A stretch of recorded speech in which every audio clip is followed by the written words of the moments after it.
How would you like a 15% discount to my daily email, the stack of stuff, the show notes, discounts to the conference, all of that? All you need to do is text the word show to 33777. You'll get the annual subscription with a 15% discount to my daily email. You'll get the stack of stuff, the links to the show notes, discounts to the conference, and so much more. All you have to do is text the word show, SHOW, to 33777. Text show to 33777.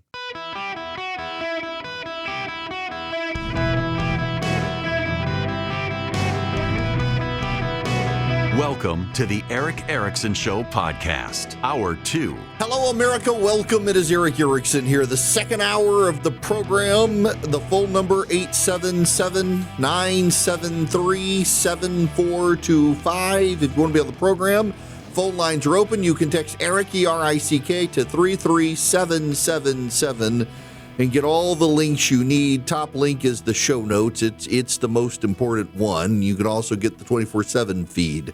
If you're ever out somewhere where you can't hear the show, you can get the podcast or the 24/7 feed. They're all there in that link. Eric to 33777. Now, I told you this hour we got to have grown-up conversations.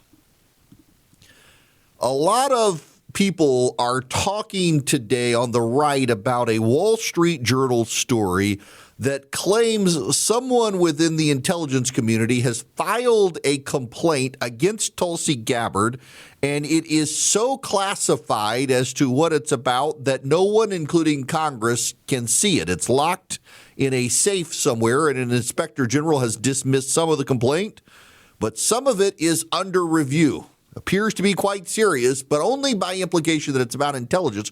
We don't actually know. It could be a partisan hit job. We don't know. And people on the right are buzzing about it. They're going all in on it. You know what people on the right aren't talking about? The other Wall Street Journal story. That would be that an Abu Dhabi sheikh bought a secret stake in one of Donald Trump's companies. It's a $500 million investment for 49% of world liberty, months before the UAE won access to tightly guarded American AI chips that may wind up in the hands of the Chinese. This is a well-reported story by the Wall Street Journal. Let me just read you the open here. 4 days before Donald Trump's inauguration last year, lieutenants to an Abu Dhabi royal secretly signed a deal with the Trump family to purchase a 49% stake in their fledgling cryptocurrency venture for $500 million, according to company documents and people familiar with the matter. The buyers would pay half upfront, steering $187 million to Trump family entities. The deal with World Liberty Financial, which hasn't previously been reported, was signed by Eric Trump, the president's son. At least $31 million was also slated to flow to entities affiliated with the family of Steve Witkoff, a World Liberty co-founder who weeks earlier had been named U.S. envoy to the Middle East, the document said. The investment was backed by Sheikh Tahnoon bin Zayed Al Nahyan, an Abu Dhabi royal who has been pushing the U.S. for access to tightly guarded AI chips, according to people familiar with the matter. Tahnoon, sometimes referred to as the Spy Sheikh, is brother to the United Arab Emirates' president, the government's national security advisor, as well as the leader of the oil-rich country's largest wealth fund. He oversees more than $1.3 trillion empire funded by his personal fortune and state money that spans from fish farms to AI to surveillance, making him one of the most powerful single investors in the world. The deal marked something unprecedented in American politics. A foreign government official taking a major ownership stake in an incoming U.S. president's company. Now, you should know that during the Biden administration, Tahnoon tried very hard to buy AI chips, particularly some of the bleeding-edge NVIDIA chips, but there were serious and are serious concerns that Tahnoon bin Zayed Al Nahyan also has a lot of ties to the Chinese Communist Party. And there are real concerns that one of his companies called G42, which had stoked alarms among intelligence officials and lawmakers over its ties to Huawei and other Chinese firms, would use the AI chips and send them to China. Once Trump got elected after this investment, Tanoon reportedly got the AI chips. In fact, 2 months after a meeting with Steve Witkoff in March of last year, the administration committed to give Abu Dhabi access to 500,000 of the most advanced AI chips. That's 500,000 a year, enough to build one of the world's biggest AI data center clusters. The framework agreement called for roughly 1/5 of the chips to go to G42. The agreement was widely viewed as a coup for the Emirati ruling family, overcoming long-standing U.S. national security concerns that allowing the country to compete with the most powerful economies in the world at the cutting edge of AI advances. Proponents hailed the deal for unlocking a flood of investment into the U.S. and enriching American technology on the global standard, or ensuring it. One of the most curious things is very often before the president, Donald Trump, announces publicly something with national security or something like that, someone gets into one of these betting markets and places a bet on it happening right before, places a big bet and makes a lot of money. There is clearly insider trading happening. And I find the corruption unsettling, and it is corruption when you are going onto these markets and you're placing bets with insider knowledge, which is clearly happening. Some of these bets are so obscure, and then you're profiting on them within 24 hours, and it's all rather anonymous. I got problems with it, and I'm willing to say so. But you know what the average reaction to this is? Biden did it too. And therein lies the problem for the Democratic Party. I'm willing to speak up on this stuff, and I know it makes a large portion of my listeners mad when I do. But I think in the long run, the intellectual consistency matters. And I was willing to speak up on this stuff with Joe Biden. Hunter Biden, suddenly an artist selling massive amounts of paintings to very wealthy people. Really? Not corrupting at all? Really? And therein lies the problem. It doesn't matter what I'm willing to say about the Trump administration. It's what so many were unwilling to say about the Biden administration. And when I point that out, the average response from Democrats, this is orders of magnitude more. Maybe, but how do we know? Because the media didn't even want to look into the basic allegations about the Biden White House. Ladies and gentlemen, whose cocaine was found in the Biden White House? We are told they couldn't ever figure it out. We are also told there was an effort to stymie the investigation. Did you hear about that at the time, that there was an effort to stymie the investigation? I assume it was Hunter's. I don't know. Maybe it was Kamala's. I don't know. And you see, for those of you getting mad right now saying, Eric, say you're being dismissive. No, I'm not being dismissive. I've called out the corruption. I've said it was a concern. I've raised other issues. The problem is none of you people wanted to do it with Joe Biden. You paved the way for this to happen now. We should not forget the fact that in his final minutes in office, Joe Biden pardoned his whole family. Why would you pardon your whole family? See, you get to excuse making. Well, because we know Donald Trump was going to come after them. Donald Trump was going to come after them. No, you don't know that. You presume that, but you don't know that. You're trying to justify the pardons by presuming Donald Trump would come after them without thinking that, hey, they will do this to my kids too. You're just making excuses yourself. I got real problems with I got real problems with the betting on these markets. I have turned down ads for these. I found out the other day, I know some friends, I will not go into all the details, but they turned down a multi-million-dollar ad for one of these betting markets. God bless them. God bless them, speaks very highly of their character. I'm not going to go into details here, but I've turned down these ads as well. Mine was not multi-million-dollar ad buy, but a lot of these betting markets out there are profiting off of or propping up, in many cases, what appear to be insider trading plays, and a lot of those are coming based on Trump policy. So I conclude it's people around the Trump administration because there's no way anyone else would know. I am deeply troubled by Tanoon bin Zayed Al Nahyan buying into a 49% stake in the president's family's cryptocurrency venture that also includes Steve Witkoff in it. You should all be concerned about that. And by the way, if your fallback is, well, everybody does it, well, then you're not really improving the situation, are you? You at this point are justifying the downfall of this country into graft, greed, and corruption. But I think it's a very valid point to point out that none of the Biden administration level of corruption was ever investigated, or the Obama administration for that regard. Remember, the media to this day still claims that the Obama administration was scandal-free. Ask that to the Border Patrol agents who were murdered by guns sent over by Eric Holder to the Mexican cartels. Just because the Democrats rallied around the flag with Obama and refused to even get special counsels to investigate allegations about the Obama administration doesn't mean they were scandal-free. And by the way, the media has, and the national government has largely refused to investigate all of these very credible allegations of Iranians influencing and infiltrating the Biden administration. It's always but Trump, but Trump. And Trump opens the door to this. His family opens the door to this. We should acknowledge that's the case. But the problem is all the people who want us to acknowledge that never wanted to do it Joe Biden. And that gives the Republicans a great excuse. And by the way, this is why so many Americans are dismissive of these stories by saying, well, Joe Biden did it too. And he did. How did a man who was a lifelong career public servant in the United States Senate own the houses he owns in Delaware? Serious question.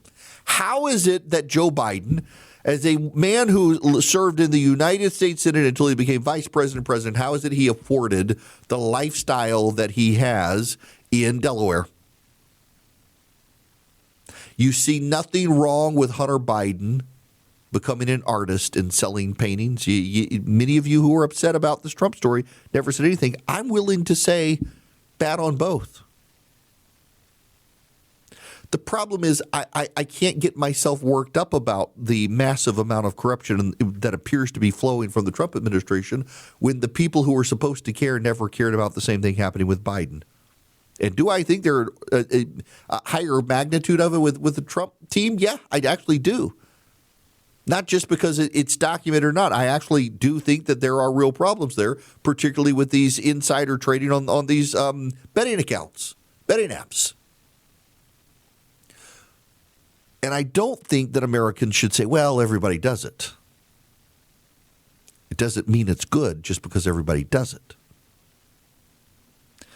But I also need you people on the left to understand that when you get worked up about this, a lot of people on the right couldn't care less because you gave Joe Biden and his family a pass. You convinced yourselves that Hunter squiggles on a canvas were art. You convinced yourselves that Hunter's laptop was a Russian hit job. You convinced yourselves the Russians stole the election. You convinced yourselves of a lot of things that simply were not true, but you convinced yourselves those things were true because it helped you explain away Hillary Clinton's loss. It helped you explain that your side was more moral than the other side, and that's what a lot of this is about. You wish to believe that your side is more virtuous and moral than the other side, and so you ignore the scandals on your own side. You pretend they didn't happen. Many of you act like you have no idea what I'm talking about. Some of you don't have any idea of what I'm talking about because the media simply refused to cover it. I'm glad they're covering this. A free people need a free press, and a free press should expose corruption. It's just so much of the press isn't free. They're captured by their biases and their prejudices against the right, so they're willing to cover the stuff on the Trump team side. They just were never willing to cover the stuff on the Biden team side or the Obama team side or all the other people. How much focus has there been on Kathy Rumler, the Obama general counsel, who is deeply, deeply, deeply into the Jeffrey Epstein emails? She now works at Goldman Sachs. Clearly had a deep relationship with Jeffrey Epstein. How much focus? There's a lot of focus on Republicans, but not a lot of focus on her. Steve Bannon and her are all over the place in all the documents. By the way, you know who else is in the Jeffrey Epstein documents? Your host. Turns out my name's in the Jeffrey Epstein documents 2 to 3 times. He subscribed to email newsletters like summations of the news. And like 2 or 3 times in these emails he was getting, quotes from me are in there. So my name, in the Epstein files, nothing nefarious, nothing wrong. It's one reason they wanted to block out so many names. I just happened to be quoted in other emails that were then forwarded to Epstein. But you will notice who was regularly quoted in there. And the Democrats want to cover up for the Democrats, just like here. They want to talk about Trump corruption. They just never, ever, ever want to talk about the Biden family corruption. That all got pardoned on his way out the door. Greetings. Did you guys know we're in a government shutdown? Do you have any idea? I woke up this morning. I learned that the government actually shut down over the weekend. It didn't feel that way for pretty much anybody. There actually is a partial government shutdown. The Republicans in the House have to pass legislation that passed the Senate. It would fund all of the government except Department of Homeland Security and extend for 2 weeks the negotiations on the Department of Homeland Security with a continuing resolution. And none of the Democrats in the House of Representatives are willing to vote for it. They want to force the GOP to do it, which I think they're going to be able to do. I'm not 100% sure, but I believe so, even without the special election for Marjorie Taylor Greene being resolved, things like that. I just had no idea we were in a government shutdown. It doesn't really affect. Now, in fairness as well, the last government shutdown was a complete shutdown. This one's just a partial shutdown. But the Democrats are really and genuinely playing for a shutdown fight. They want to shut the government down, and they do not want to reopen the government. They want to virtue signal on reform for Homeland Security, even though the immigration processes of the Department of Homeland Security would be fully funded. They hope that you don't know that. It's just kind of funny we're here and no one realizes the government's partly shut down. Old Glory Bank is not shut down. They're not only open for business, but they are about to get publicly traded on NASDAQ. They're working through that process right now as they grow. One of the fastest growing banks in the United States of America. They would love to do business with you. If you're a business, they are very, very, very business friendly and hands-on with business. They'd love to talk to you about your business and how they can help you grow and how they can support you. If you're an individual and you're worried because you're conservative with some of the ways banks have gone in this country, Old Glory Bank was started by conservatives for conservatives to protect conservatives from debanking trends. OldGloryBank.com/Eric is where you can go find out more. They're a bank really committed to your freedom. They are committed to allowing you to do banking as you choose legally in this country without restriction from them. They protect your privacy. They fight for you. OldGloryBank.com/Eric, OldGloryBank.com/ERICK. Find out how to do business with Old Glory Bank. And I can tell you, even though they're an online bank, you can deposit cash. They've made it easy. They have great apps. They got great budgeting tools, bill pay tools, you name it. Great people, CDs, mortgages, full service bank. OldGloryBank.com/Eric, member FDIC, equal housing lender. Terms and conditions apply. Okay, we head where some people say I should not go. But I have an obligation, I think, to warn, to advise, to consult, to warn. I'm like the King of England. I cracked myself up. Taylor Remitt won the election in Texas this weekend in State Senate District 9. He's the Democrat. This is in Fort Worth, Texas. And it is a district that Donald Trump won by 17 points in 2024, and Remitt won it by 14 points. It is a solid red district. Dan Patrick is the lieutenant governor of Texas. Good guy. He's been sounding alarms that it was too close to call. It's a 31-point swing leftward. And by the way, you should know that Remitt won a sizable minority of Republicans, about a quarter of the Republican vote.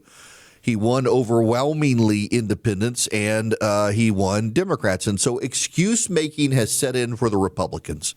I have heard, well, there was infighting among the Republicans. The guy who lost refused to endorse And that caused his supporters to stay home. I have heard it was ice and snow and the roads were bad and treacherous. And so he didn't want to, people didn't want to go out and vote. Well, the Democrats went out and voted. The problem here is that this is a pattern. And the pattern is holding. Democrats picked up the 22nd House District in Mississippi. That was Republican. The 45th State Senate District in Mississippi. That was Republican. And the 2nd State Senate District in Mississippi, also Republican. They have picked up House District 121 in Georgia from the Republicans. Senate District 36 in Pennsylvania and Senate Districts 1 and 35 in Iowa, all of which were Republican. And now Senate District 9. The Democrats have flipped 8 state legislative seats in special elections this cycle in 2025 and 2026. Democrats are showing up and Republicans are not. Donald Trump is not on the ballot, and many Trump voters aren't traditional Republican voters, and they're not showing up for the GOP. Y'all, we could be on the verge, and I don't say this lightly, but we could be on the verge of watching the Texas Republicans having committed suicide and not realizing it. Why? Because when you have a district that the incumbent Republican won by 20 points and Donald Trump won by 17 points, and now the Democrats have been able to flip it by 14 points, the Republicans in Texas redrew their entire congressional district map to wipe out the Democrats, and they took very safe Republican seats and made them less safe Republican seats. And when you got a wave that sizable for the Democrats, you could wipe out the GOP in districts that are otherwise plus 10 GOP, plus 15 GOP, depending on where it is. That's not good. To be clear, I don't really expect that to happen, but I wouldn't be surprised if some Republicans who think they're in safe seats in Texas lose. Democrats are motivated and Republicans are not. You can make all the excuses you want. By the way, I've heard excuses. Lee Wamgans, who was the Republican, she worked with my friends at Patriot Mobile. Patriot Mobile used to be an advertiser on the program. Glenn and the guys who started it, I'm friends with. Great people. Hoping to get them back on the air. It's a great product. It really, there are a lot of conservative, supposedly conservative cell phone companies out there. They're the only ones that actually are. The other ones are all major cell phone companies that are just branding and marketing. Patriot Mobile is actually committed to conservative causes. But one of the conservative causes at the local level there in Tarrant County, which is where Fort Worth is, was flipping the school board. And a number of people have said the Republican was punished by independent voters because she was tied to Patriot Mobile because they flipped that school board and it blew people's minds that they were that successful and they moved so quickly.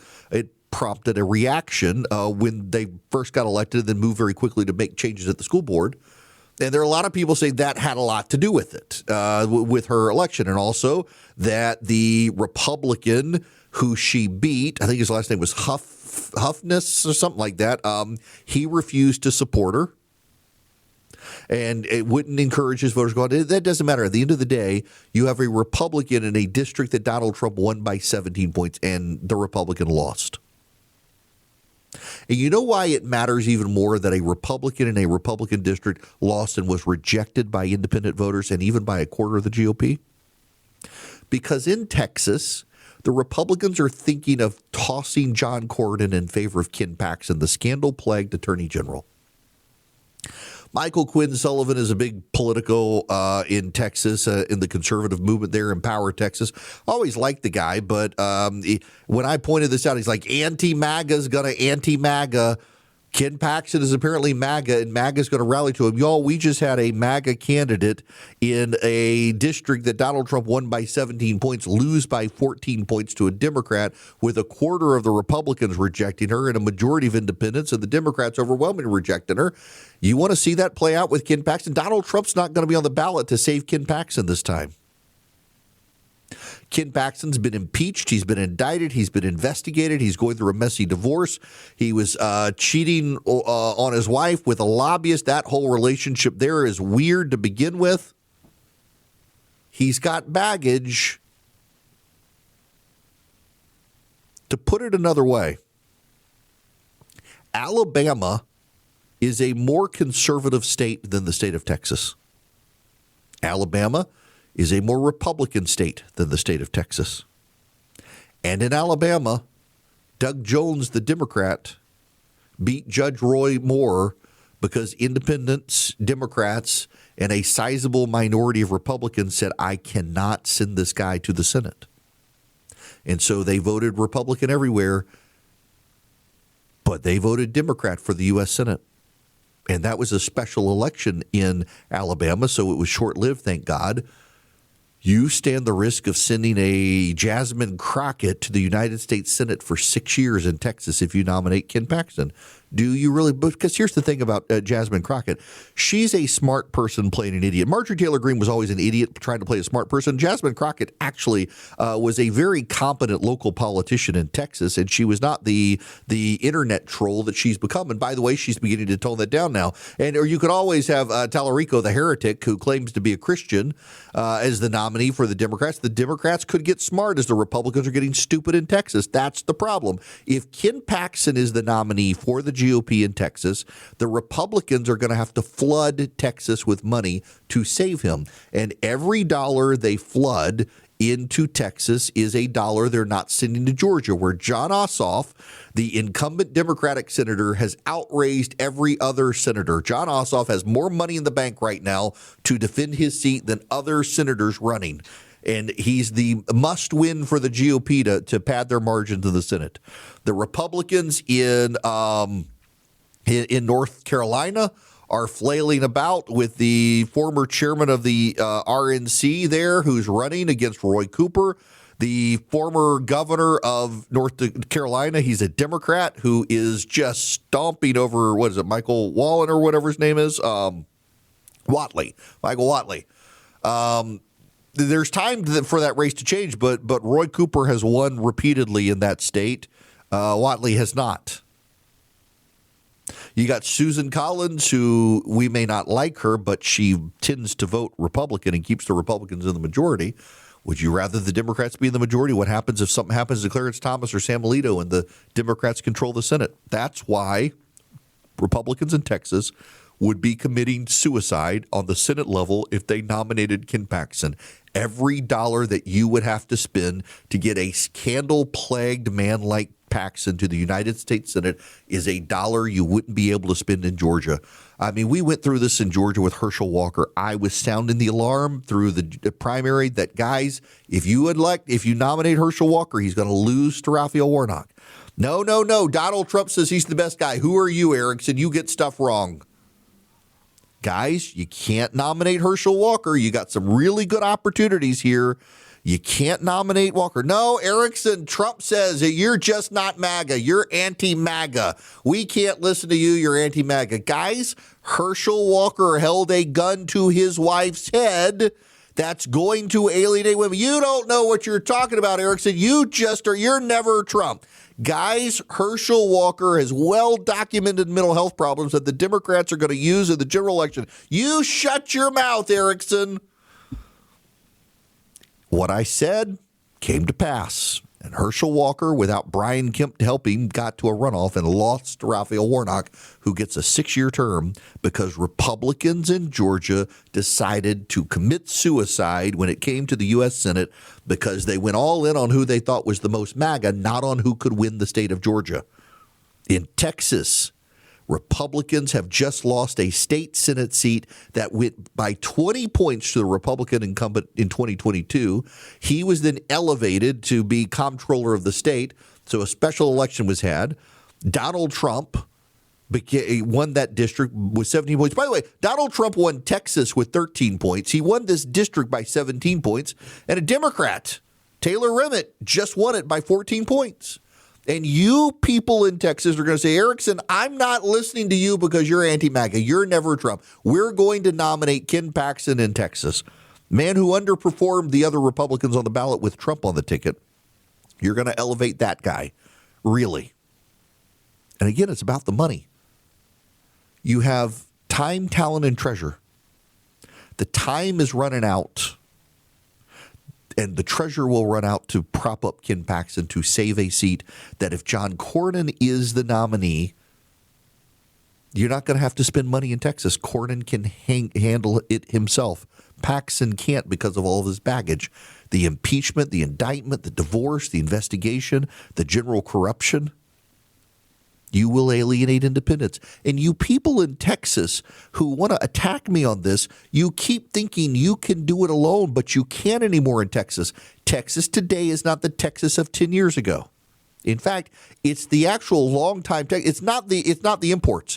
There's this mythology. Some people think that in Texas, it's all the newcomers to the state who are the liberals. No, they're the most conservative ones. It's the long-time voters in Fort Worth and in El Paso and in Dallas and in Houston and in McKinney and in Tyler and in all these other places. The long-time, lifelong Texans have become a little more moderate than the imports, who are the diehard, leaving California, fleeing socialism people.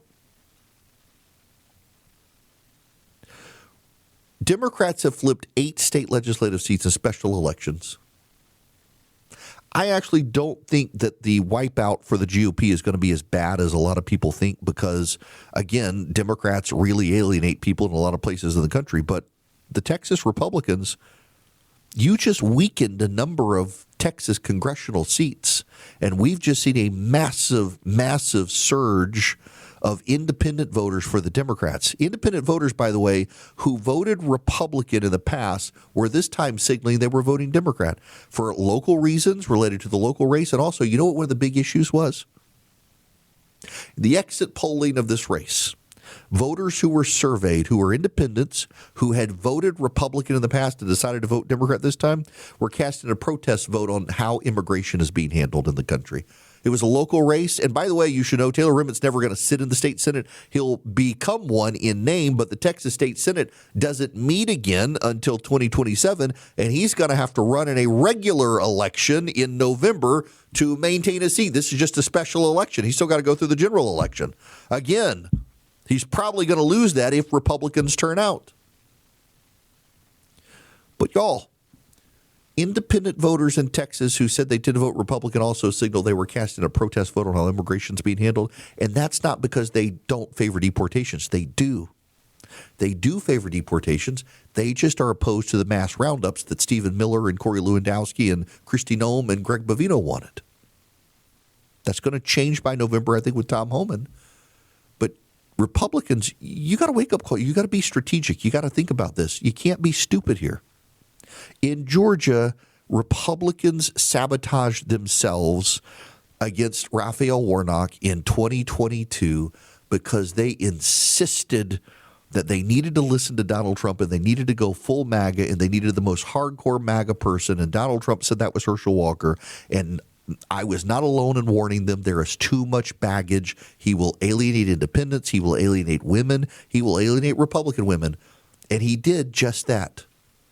Republican women, a lot of them they wouldn't vote for the Raphael Warnock. They just didn't vote. Independents voted for Raphael Warnock. A significant minority of Republicans voted for Warnock. Republicans in Texas risk elevating Ken Paxton in the same way Republicans in Georgia elevated Herschel Walker and getting the same results. And we cannot afford to lose the Senate. If we're on the verge of losing the House and all the data points to us losing the House, we can't afford to lose the Senate. And Texas nominating Ken Paxton increases the odds of us losing the Senate. So please, Texas Republicans, look at what just happened in your state in a diehard Republican district and do not be suicidal in November with Ken Paxton. Hi there. We're continuing to follow this development of Savannah Guthrie from the Today Show. Her mother is missing. Authorities are treating it as a criminal matter. They believe she was forced to leave her home against her will. They are searching for her. We don't have anything else yet on the subject, continuing to monitor the situation. Definitely prayers. I did get an email from someone. Her mother's name is Nancy Guthrie. There's also a prominent Christian author and speaker named Nancy Guthrie, not the same Nancy Guthrie. That Nancy Guthrie is snowed in the Nashville, Franklin area. Savannah Guthrie's mother, Nancy, lived out in Arizona, and Gosh, I just prayers for Savannah Guthrie's mother. No details yet. The police continue to monitor the situation. If I hear anything, I will let you know. I got to mention a very random story that I read, and I'm fascinated by this. So, I've been teaching through Genesis 1 in my Sunday school class. I haven't recorded it. Maybe at some point I would, but basically it is 7 weeks on Genesis 1, one chapter of the Bible, 7 weeks. And about creation and how God tells the earth to create the animals. God himself creates mankind, but just the fascination of creation. There's a bar-tailed godwit, which is a bird. It's some sort of sandpiper, and this bird has flown nonstop. It's a young sandpiper named B6. It has flown nonstop from Alaska to Tasmania, 8,000 miles nonstop, ascending in some cases to 20,000 feet to catch wind currents. Did it over 11 days, never landed, never touched water, never ate or drank, and got down to Tasmania, was off course, made a hard turn, and landed exactly where it wanted. And scientists have no idea how it was capable of doing that. It's just fascinating. Y'all, the Eden Pure Thunderstorm is an air purifier, and I had the opportunity to use mine again this weekend on my back porch, and it just works. It eliminates odor. So it generates ozone, which is kind of odor bleach. It is ozone is O3. It's a gas, and it touches ionized particles. So odor is an ionized particle, and ozone touches it, and ozone's an unstable molecule. It has 3 oxygen atoms instead of 2, which is stable, and it wants to release that oxygen molecule, and it hits those ionized particles, and it wipes them out, totally wipes out odors, and it works. And you can get 3 Eden Pure Thunderstorms. They're also air filters, so they get rid of pet dander, dust, pollen, but they eliminate odors. You get 3 of them, save $200 at EdenPureDeals.com. The discount code is ERIC3. If it doesn't work for you, they've got a money-back guarantee. EdenPureDeals.com. The discount code is ERIC3, ERICK3 at EdenPureDeals.com. Get 3 of them and save $200.